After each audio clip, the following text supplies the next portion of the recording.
नमस्कार, मी पंजाब डक. आज आहे 13 जुलै 2026. तर राज्यातल्या सर्व शेतकऱ्याला सांगतो की आणखीन उद्याचे दिवस राज्यामध्ये हवामान कोरडंच राहणार आहे. पण 15 जुलैपासून राज्यात बऱ्याच भागामध्ये पावसाला सुरुवात होणार आहे, म्हणून हा अंदाज लक्षात. जे 8 दिवस पावसाने विश्रांती घेतलेली पाऊस ते मात्र उद्याच्याला 15 तारखेला मात्र परत सक्रिय होणार आहे, म्हणून हा अंदाज लक्षात. खास करून हे अंदाज आता देण्याचं कारण सोलापूर जिल्हा, लातूर जिल्हा, धाराशिव जिल्हा, बीड जिल्ह्याचा काही भाग, सांगलीचा अजून काही भाग, त्या शेतकऱ्यांचे फोन आले की आमच्या सोलापूर जिल्ह्याकडे पाऊस पडतो की नाही. तर सोलापूर जिल्ह्यातल्या शेतकऱ्याला सांगू इच्छितो की सोलापूर झालं, सांगली झालं, त्याच्यानंतर लातूर, बीड, धाराशिव, नांदेड ह्या पट्ट्यामध्ये मात्र 15 तारखेला बऱ्याच भागामध्ये पाऊस सुरू होणार आहे. 15 तारखेपासून तो पाऊस असा वाढत जाईल. त्याच्यानंतर 19 तारखेच्या नंतर आणखीन त्या सोलापूर, लातूर, धाराशिव, नांदेड, सांगली ह्या जिल्ह्यातल्या पावसाचे आणखीन पाऊस वाढत जाईल, म्हणून हा अंदाज लक्षात यायचा. पण यात्रा परतल्याच्या नंतर म्हणजे पंढरपूरची यात्रा झाल्याच्या नंतर 27 जुलैपासून मात्र सोलापूर जिल्ह्याकडे तिकडे मात्र जोराचा पाऊस राहणार आहे, म्हणून हा अंदाज त्यांनी लक्षात घ्यायचा. म्हणजे 27 ते 5 ऑगस्टच्या दरम्यान मग तिकडं चांगला पावसाचा जोर राहणार आहे, म्हणून हे देखील सोलापूरकर, लातूरकर, बीड, नांदेड, धाराशिव या शेतकऱ्यांनी अंदाज लक्षात घ्यायचा. म्हणजे सांगायचं झालं तर 15 तारखेला बऱ्याच भागामध्ये आगमन होईल, पण त्याच्यानंतर 18-19 नंतर ते पाऊस वाढत जाणार आहे, म्हणून हा अंदाज सर्व शेतकऱ्यांनी लक्षात घ्यायचा. पण राज्यात मात्र आता 15 जुलैपासून राज्यात बऱ्याच भागामध्ये पावसाला सुरुवात होणार आहे. 16ला तो आणखीन पाऊस वाढत जाईल, 17ला पुन्हा आणखीन परत वाढणार आहे, म्हणून हा अंदाज सर्व शेतकऱ्यांनी लक्षात घ्यायचा.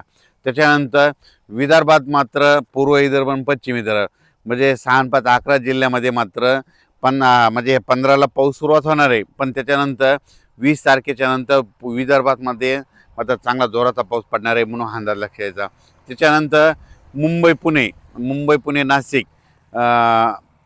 नाशिक, त्याच्यानंतर इकडं अहिल्यानगर आणि उत्तर महाराष्ट्रात तिकडं देखील काय होणार आहे, 15 तारखेला थोडी पावसाला सुरुवात होणार आहे, म्हणून हा पुणेकरांनी, मुंबईकरांनी अंदाज लक्षात घ्यायचा.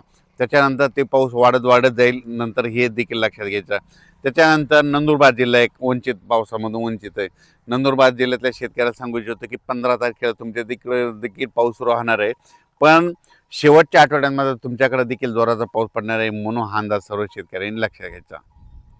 विदर्भातल्या पूर्व विदर्भ आणि पश्चिम म्हणजे 6-5-11 विदर्भातल्या जिल्ह्याला सांगू इच्छितो की जसा मुंबईकडे पाऊस, पुण्याकडे पाऊस पडला, नाशिककडे पडला, तशी परिस्थिती मात्र नागपूर, भंडारा, गोंदिया, चंद्रपूर, यवतमाळ, गडचिरोली, ह्या अकोला, अमरावती, इकडं त्याच्यानंतर बुलढाणा, जळगाव, त्याच्यानंतर वाशिम, हिंगोली ह्या परिसरामध्ये जसा मुंबईकडे पाऊस पडला तसा मात्र आता हे जे 20 तारखेच्या नंतर तिकडं पाऊस पडणार आहे, म्हणून हा अंदाज लक्षात घ्यायचा. जास्त नागपूर तिकडं जरा जास्त, नागपूर भंडाऱ्याकडे जरा जास्त, वर्ध्याकडे जरा जास्त प्रमाण राहील, म्हणून नागपूरकडल्या शेतकऱ्यांनी, वर्ध्याच्या शेतकऱ्यांनी हा अंदाज लक्षात घ्यायचा. म्हणजे सांगायचं झालं तर आता वरुण राजाची खरी बॅटिंग आता तिकडे म्हणजे विदर्भाकडे. म्हणजे आता हे टप्पा विदर्भात एक चक्रीवादळ, एक लो प्रेशर आहे, एका पाठोपाठ 2 लो प्रेशर आहेत, 2 प्रणाल्या आहेत. त्या जात असताना काय होणार, तिकडं पाऊस पडेल, पण तिकडं ते चक्रीवादळ फिरत असल्यामुळे मराठवाड्यामध्ये काय होणार आहे, मराठवाड्यामध्ये इकडं रिमझिम पाऊस राहणार आहे, म्हणून हा अंदाज लक्षात घ्यायचा. म्हणजे सांगायचं झालं तर इतके दिवस जे बंद, 8 दिवस म्हणजे 9 जुलैपासून जे बंद पडलेला पाऊस आता 15 तारखेला परत सुरू होणार आहे. मग 15 पासून ते 5 ऑगस्टपर्यंत हे पाऊस राहील, पुन्हा काही बंद होणार नाही, 5 ऑगस्टपर्यंत चालूच राहणार आहे, म्हणून हा अंदाज लक्षात घ्यायचा. पण दररोज वेगवेगळा भाग कव्हर करीत राहणार आहे, म्हणून हे लक्षात घ्यायचा. सगळीकडे ते एका ठिकाणी येणार नाही, म्हणून हे देखील सर्व शेतकऱ्यांनी लक्षात घ्यायचा.